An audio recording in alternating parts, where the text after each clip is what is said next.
पिछले कई वर्षों से हिंदुस्तान में आम लोगों का रुझान म्यूचुअल फंड में इन्वेस्टमेंट की तरफ काफी बढ़ गया है।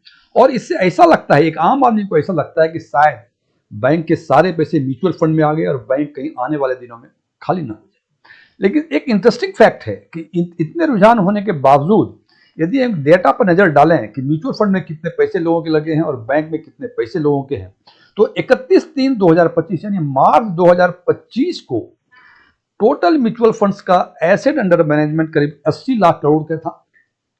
और उस 80 लाख करोड़ में से करीब 29 lakh crore equity mutual fund का था।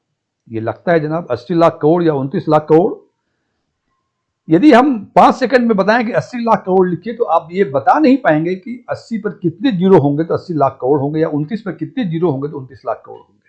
काफी ह्यूज अमाउंट है। हालांकि 80 लाख करोड़ बोलना बहुत आसान लगता है, लेकिन 31 मार्च 2025 के दिन में ही यदि हिंदुस्तान के जितने शेड्यूल्ड कॉमर्शियल बैंक्स हैं उसके डाटा पर नजर डालें तो ये डाटा करीब 234 लाख करोड़ है।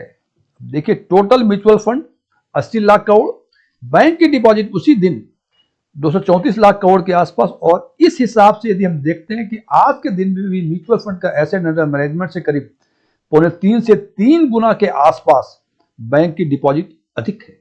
और ये तुलना करें इक्विटी म्यूचुअल फंड से, जो कि लोग कहते हैं कि इक्विटी म्यूचुअल फंड में 2 साल में दुगने या 4 साल में 5 गुने हो जाते हैं, उस म्यूचुअल फंड के एसेट अंडर मैनेजमेंट सीए करीब 8 से 9 गुना के आसपास है बैंक के डिपॉजिट्स। और एक और इंटरेस्टिंग फैक्ट, इस 234 लाख करोड़ जो आम लोगों के पैसे हैं बैंक्स में, उसमें से करीब 143 लाख करोड़ रुपए केवल फिक्स डिपॉजिट में। इसका मतलब एक कॉमन इंडियंस का अभी भी काफी भरोसा है बैंक के फिक्स डिपॉजिट पे। आज हम चर्चा करेंगे कि यहां तक तो बातें ठीक है कि आपने फिक्स डिपॉजिट बैंक में कर दी, 2 साल 5 साल 10 साल के लिए जो ब्याज दिया उसके हिसाब से उन्हें कैलकुलेट करके बता दिया कि आपको 5 साल के बाद कितना मिलेगा और 10 साल के बाद कितना मिलेगा, जिस भी पीरियड के लिए आपने बैंक में फिक्स डिपॉजिट की हुई है। हम चर्चा करेंगे कुछ उस पॉइंट्स की जो एक कॉमन मैन को बैंक की फिक्स डिपॉजिट के बारे में नहीं पता है। मैं डीएम झा, आप देख रहे हैं स्टोन टैक्समैन चैनल। यदि इस वीडियो से आपको कोई नई जानकारी मिले या ये वीडियो आपको पसंद आए तो इसको लाइक करें, अपने फ्रेंड्स के साथ शेयर करें, कमेंट बॉक्स में यस लिखें। और यदि आपको लगे कि इस वीडियो में ऐसी कोई बातें नहीं है जो आपको पहले से नहीं पता थी, या ये वीडियो ही आपको पसंद ना आया हो, तो कमेंट बॉक्स में नो लिखें। और यदि आपकी रुचि इन्वेस्टमेंट, खासकर म्यूचुअल फंड इन्वेस्टमेंट, बैंकिंग और डायरेक्ट टैक्सेशन में है और अभी तक आपने मेरे चैनल को सब्सक्राइब नहीं किया है तो मेरे चैनल को सब्सक्राइब करें और ऑल बटन पे क्लिक करें ताकि मेरे सभी नए वीडियो की नोटिफिकेशन आपको लगातार मिलती रहे। आप मुझे प्रोत्साहित करने के लिए सुपर थैंक्स भी दे सकते हैं। इस पर आगे चर्चा करने के पहले एक पब्लिक सेक्टर के एक बहुत बड़े बैंक का मैं इंटरेस्ट रेट देख रहा था। तो उस इंटरेस्ट रेट के हिसाब से जो 1 जनवरी 2026 से इफेक्टिव है, उन्होंने कहा है कि 180 दिन से 270 दिन के बीच यदि फिक्स डिपॉजिट कराएंगे तो आपको 6.10% के ब्याज मिलेगा। 1 साल से लेके 389 दिन तक यदि आप फिक्स डिपॉजिट कराते हैं तो 6.30 का ब्याज मिलेगा। 390 दिन का कराते हैं तो 6.40 मिलेगा। और 391 दिन से लेके 3 वर्ष तक कराते हैं तो आपको 6.30% मिलेगा। हालांकि इसके बाद का भी रेट है और इसके 180 दिन के पहले का भी रेट है, लेकिन चूंकि हमने जितना काम का जरूरत था उतने ही डेटा आपको मैं दिखा रहा हूं। अब आपने बैंक में फिक्स डिपॉजिट कर दी कोई पार्टिकुलर पीरियड, जो भी आपको समझ में होता है उसके हिसाब से आपने फिक्स डिपॉजिट कर दी, और उस पीरियड के लिए जो भी बैंक ने डिक्लेयर किया है ब्याज की रेट, वो आपको निश्चित रूप से देंगे और आपको पहले बता देंगे कि जितने पीरियड के लिए आपने एफडी की है उस पीरियड के, यानी 3 साल के लिए कराया है तो 3 साल के बाद आपको कितने पैसे मिलेंगे। और यदि आप एफडी कंटिन्यू रखते हैं उतने पीरियड तक तो उसमें 1 पैसा कम नहीं मिलेगा। जितना उन्होंने बताया कितने मिलेंगे तो उतने मिलेंगे, इसमें कहीं कोई शक शुबा की बात नहीं है। फ्रेंड्स, इस पर आगे चर्चा करें। एक चीज और बता दूं मैं कि जैसे आपने बताया कि यहां है कि 1 साल से लेकर 389 दिन का ब्याज की दर 6.3% है। तो सामान्य अवस्था में यदि हम जोड़ें कि हमने 1 लाख रुपए कराए 1 वर्षों के लिए, तो इस हिसाब से हमें 6,300 रुपए की ब्याज मिलेगी, यानी 1 वर्षों के बाद 1,06,300 रुपए की ब्याज मिलेगी। लेकिन आप जब फिक्स डिपॉजिट में देखेंगे ये रकम थोड़ी सी उसमें अधिक दिखाई होती है। इसका कारण यह है कि हमने यहां जो कैलकुलेट किया ब्याज की दर वो सीधा फ्लैट सिंपल रेट में कर दिया, जबकि बैंक में जब ब्याज दिया जाता है वो क्वार्टरली कंपाउंड होता है, यानी त्रैमासिक चक्रवृद्धि ब्याज लगता है। इसीलिए एक साल के बाद चूंकि 4 क्वार्टर हो जाते हैं उसमें, तो 6,300 से कुछ अधिक रकम मिलती है।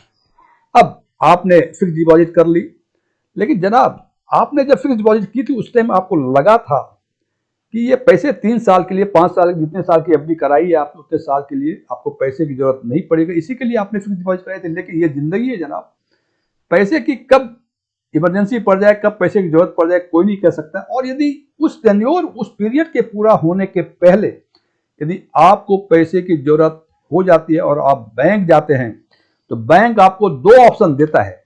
एक कहता है कि पैसे लेने हैं, आप उस फिक्स डिपॉजिट के अगेंस्ट लोन ले सकते हैं, और दूसरा ऑप्शन देते हैं कि उस एफडी को प्री मैच्योर कर लें, यानी उस एफडी को तोड़वा दें। आज हम चर्चा करेंगे कि ये देखना बहुत आसान लगता है कि लोन ले लो कोई दिक्कत नहीं है, या प्री मैच्योर तोड़वा दो कोई दिक्कत नहीं है, लेकिन जब आप इंटरेस्ट कैलकुलेट करते हैं तब लगता है कि बैंक हमें क्या दे रहा है और बैंक हमें क्या ले रहा है हमसे। इसकी चर्चा आज की वीडियो में डिटेल में करेंगे। उदाहरण के तौर पे हमने माना कि आज के दिन 24 जनवरी 2026 को 10 लाख रुपए हमने 3 वर्षों के लिए फिक्स डिपॉजिट कराई, और 3 वर्षों का जो रेट ऑफ इंटरेस्ट आज के दिन में अप्लीकेबल हुआ 6.30%। और 3 वर्षों के बाद यानी 24/1/2029 को जो ये रकम बनेगी, ये 12,06,262 रुपए बनेगी। यानी 3 वर्षों की जो ब्याज होगी वो 2,06,262 रुपए। जनाब ठीक है, अच्छी बात है, आपने यदि फिक्स डिपॉजिट कराई 3 वर्षों के लिए और 3 वर्षों तक पैसे की जरूरत नहीं पड़ी, तो आपको 12,06,262 रुपए मिलेंगे। लेकिन खुदा ना खास्ते एग्जाम्पल के तौर पे आज से पूरे 6 महीने के बाद यानी 24/7/2026 को आपको 4 लाख रुपए की जरूरत पड़ गई। आपके पास 2 ऑप्शन, उसमें से एक ऑप्शन है कि लोन ले लें आप उस फिक्स डिपॉजिट के अगेंस्ट में, उसको सिक्योरिटी रख दें और उसके अगेंस्ट लोन ले लें, और दूसरा ऑप्शन है कि इस एफडी को ही तोड़वा दें। सबसे पहले हम बात करते हैं कि आपने इस फिक्स डिपॉजिट के अगेंस्ट 4 लाख रुपए का लोन ले लिया। तो जनाब ध्यान से सुने कि जब आप फिक्स डिपॉजिट के अगेंस्ट आप बैंक से लोन लेते हैं, तो जो ब्याज की दर होगी वो ब्याज की दर होगी कि जो ब्याज आपके फिक्स डिपॉजिट पर बैंक दे रही है उसमें से 1 से 2% के बीच जोड़ के जितना ब्याज होगा वो ब्याज आपके लोन अमाउंट पे चार्ज करेगी। यहां देखा हमने कि 6.3% आपको फिक्स डिपॉजिट पर ब्याज मिल रहा है, और 1 से 1.5%, और सामान्य तौर पर जो औसतन है वो 1.5% के आसपास ब्याज बैंक लगाती है ओवर जितना आपको इंटरेस्ट दे रही है। तो यहाँ 6.3 प्लस 1.5 7.8% का आपको ब्याज लगेगा जो 4 लाख का लोन लिया है आपने। फिर एग्जाम्पल के लिए माना हमने कि उसके 6 महीने के बाद ही आपके पास पैसे आ गए और आप चाहते हैं कि लोन को एडजस्ट करें, यानी 24/1/2027 को आपने कहा बैंक से कि मेरे लोन बंद कर दें। तो बैंक ने ब्याज जब जोड़ा तो 4 लाख रुपए मूल के और 15,752 रुपए, यानी 4,15,752 रुपए टोटल पैसे आपने दिए और आपका लोन अकाउंट बंद हो गया। और ये जो फिक्स डिपॉजिट है, ये आपका जो 6.3% का ब्याज है वो पहले भी मिल रहा था और आगे भी 3 वर्षों तक मिलता रहेगा। यहां कितना अच्छा लगता है सब कुछ ठीक ठाक है। लेकिन अब यदि इसको कैलकुलेट करें कि यहां देखा आपने कि 4 लाख रुपए पर 6 महीने पर आपने 15,752 रुपए ब्याज दिए। अब इसी पीरियड का यदि हम जोड़ें कि जो हमारे फिक्स डिपॉजिट थी उसमें 4 लाख रुपए पर 6 महीने में कितना ब्याज बनता है, तो जनाब 3 साल में ब्याज बन रहा है 2,06,262 रुपए, और ये 10 लाख पर 3 वर्षों के लिए बन रहा है, और 4 लाख यदि कैलकुलेट करते हैं ये आता है 12,699 रुपए। यानी यदि आपने बैंक से लोन लिया तो आपको 15,752 रुपए लगे, और जिस सिक्योरिटी के अगेंस्ट, जिस फिक्स डिपॉजिट के अगेंस्ट लोन लिया था उसके 4 लाख पर ब्याज बनते हैं 12,699 रुपए। आपके पास दूसरा ऑप्शन है कि आप पूरी की पूरी एफडी तोड़वा दें।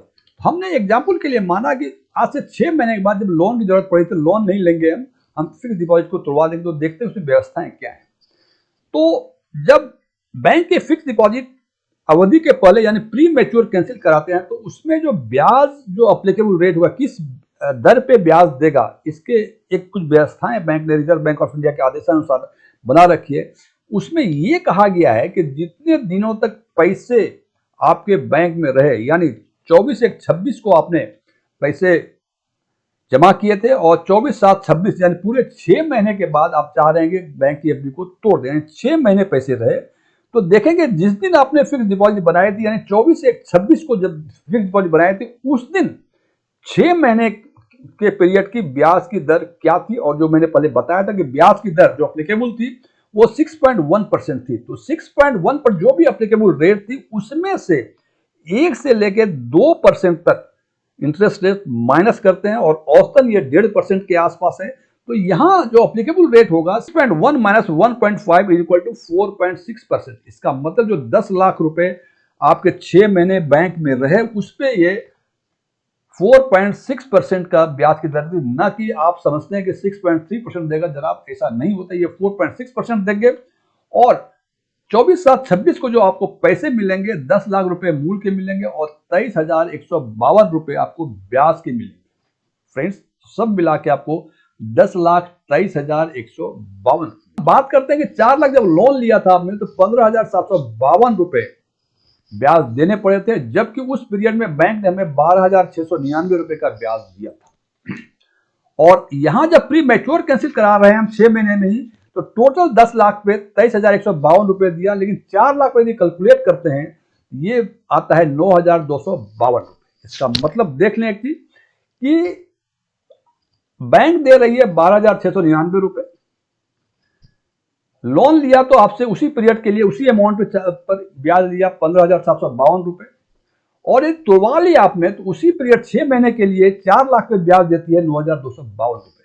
अब ये डिफरेंस देखें हम देखते हैं कि ओरिजिनल जो ब्याज दे रहा है था वो 12,699 रुपए, अब ब्याज लिया उसने 15,752 रुपए, तो 3,053 रुपए जो है इन्होंने आपसे एक्स्ट्रा ब्याज लिया। और यदि आपने तोड़वा दी तो जनाब आपको 12,699 रुपए ब्याज सामान्य अवस्था में बैंक देती है आपको, लेकिन अभी आप जब तोड़वा लिया आपने तो 9,252 रुपए ही ब्याज दिए 4 लाख पर 6 महीने के लिए। इसका मतलब जो ओरिजिनल ब्याज मिलता 4 लाख पर 6 महीने के लिए 12,699, उससे 3,447 रुपए कम देके 9,252 रुपए का ही ब्याज दिया।